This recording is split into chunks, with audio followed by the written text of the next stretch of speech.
Assalamualaikum warahmatullahi wabarakatuh. Sebelumnya, perkenalkan, saya Helen Febrianti. Di sini saya akan menjelaskan sedikit tentang stunting. Oke, stunting. Apa sih itu stunting? Stunting merupakan suatu kondisi balita gagal tumbuh yang diakibatkan karena malnutrisi atau kekurangan gizi kronik. Oleh sebab itu, kita membuat balita terlalu kerdil untuk usianya. Biasanya, stunting terjadi pada 1000 hari pertama kehidupan, dari masa kehamilan hingga usia 2 tahun. Biasanya nih, ibu-ibu datang ke posyandu, datang ke puskesmas, diukur sama bidannya. Usianya berapa tahun, terus tingginya, lalu bidan akan memberikan hasilnya, apakah anak ibu pendek atau tidak pendek, atau biasa kita kenal dengan stunting dan tidak stunting. Jadi stunting itu adalah kondisi balita yang gagal tumbuh yang disebabkan oleh karena malnutrisi. Ciri-cirinya apa sih stunting itu? Ciri-cirinya yang pertama, tinggi badan dan berat badan lebih kecil dibandingkan dengan anak seusianya. Yang kedua, rentan mengalami gangguan pada tulang dan tumbuh kembang. Yang ketiga, rentan mengalami gangguan kesehatan dan mudah terserang penyakit infeksi. Terlihat lemas terus-menerus dan kurang aktif, mengalami penurunan tingkat kecerdasan, dan gangguan sulit dalam belajar. Jadi, untuk ibu-ibu yang memang didiagnosa oleh tenaga kesehatan bahwasannya Bu, anaknya stunting seperti itu, jangan langsung berkecil hati, karena bisa ditangani seperti itu asalkan ibu-ibu memang mau mengikuti anjuran yang diberikan oleh tenaga kesehatan. Biasanya nih, ibu-ibu ada yang Bu, anaknya stunting, tingginya kurang, tergolong stunting. Langsung ibu-ibu marah. Anak saya kecil, bukan stunting. Orang tuanya pendek, seperti itu. Makanya anak saya ikutan pendek, padahal bidan atau tenaga kesehatan lainnya telah mengukur bahwa telah diukur usia dan berat badannya berapa. Ternyata nggak sesuai, yang harusnya tingginya sekian, dia hanya tingginya sekian. Seperti itu ya.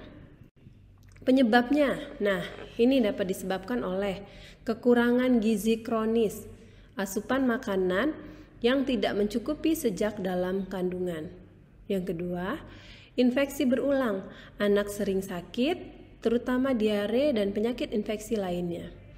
Kualitas air dan sanitasi buruk juga bisa menyebabkan terjadinya stunting.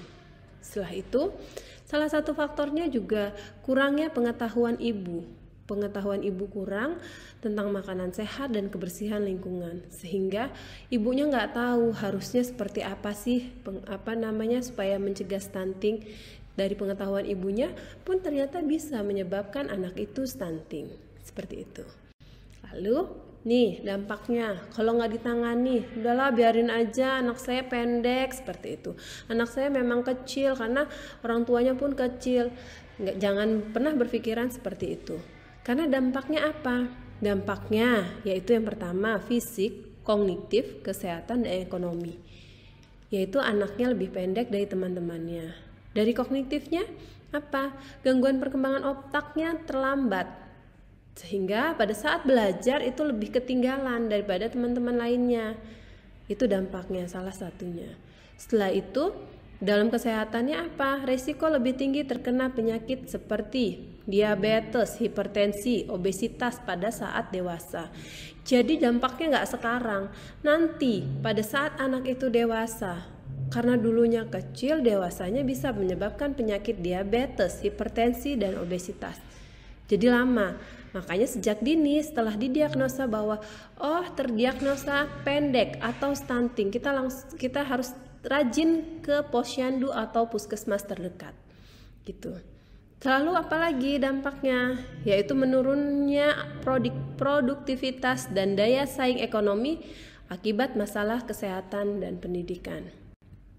Lalu Gimana Bu pencegahannya? Kita dapat mencegah stunting sejak dini, mempersiapkan pernikahan dengan baik, mempersiapkan pendidikan gizi, memberikan suplemen untuk ibu hamil, memberikan suplemen ibu menyusui, serta suplemen mikronutrien untuk balita.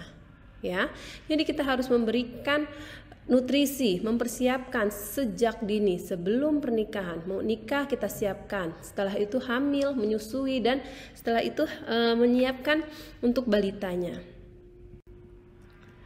Nah, nih strategi pencegahan stunting yang terfokus pada umur hingga 1000 hari setelah pengelahiran.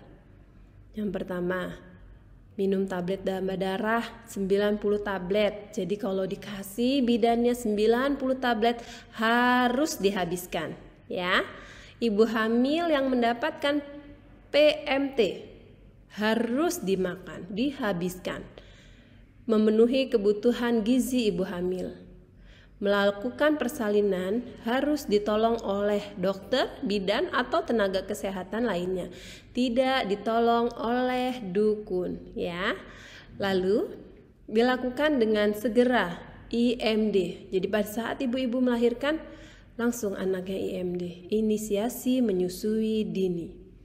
Terus setelah itu air susu ibu harus diberikan minimal 6 bulan yang dikatakan ASI eksklusif. Jadi, ibu-ibu yang tidak ASI eksklusif pun dapat menyebabkan terjadinya stunting. Oleh karena itu, penting banget ya ibu-ibu ya memberikan ASI eksklusif kepada bayinya sampai dengan 6 bulan. Setelah itu, baru boleh diberikan yang disebut dengan MPASI, makanan pendamping ASI, yang diberikan setelah 6 bulan sampai dengan 2 tahun. Itu kita berikan ASI, tapi 6 bulan boleh kasih makanan dan ASInya tetap terus sampai dengan 2 tahun. Lalu apalagi?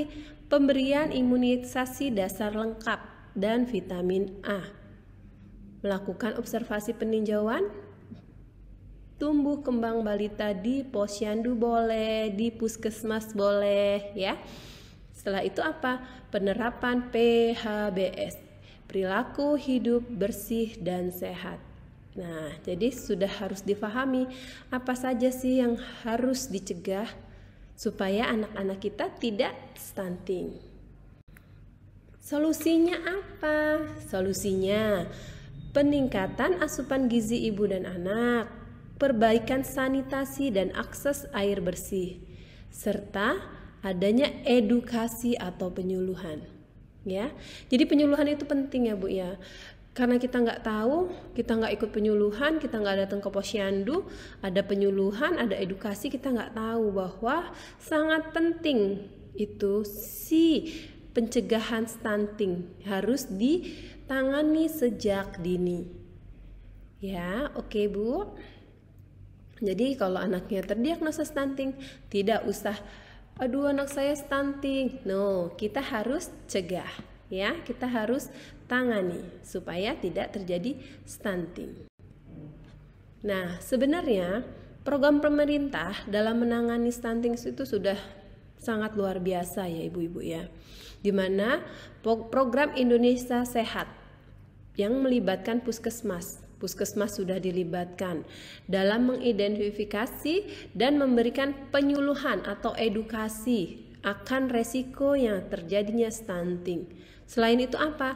Pemerintah sudah ada kampanye 1000 hari pertama kehidupan di mana berfokus pada pemberian gizi dan perawatan ibu sejak hamil. Jadi sejak hamil sudah diberikan perawatan.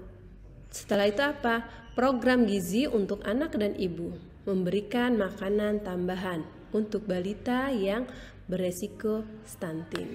Sebenarnya sudah banyak program pemerintah itu sudah luar biasa untuk menangani stunting. Jadi, ayo kita bantu pemerintah untuk memberantas stunting tersebut, ya. Terima kasih. Jadi itu ibu-ibu sedikit materi dari saya tentang stunting. Semoga bermanfaat ya ibu-ibu ya. Dimana harapan kita semua, bukan harapan ibu-ibu saja, pemerintah pun berharap semoga stunting itu tidak ada. Tidak ada malahan ya Bu ya, bukan menurun lagi, tidak ada. Indonesia sehat pastinya ya.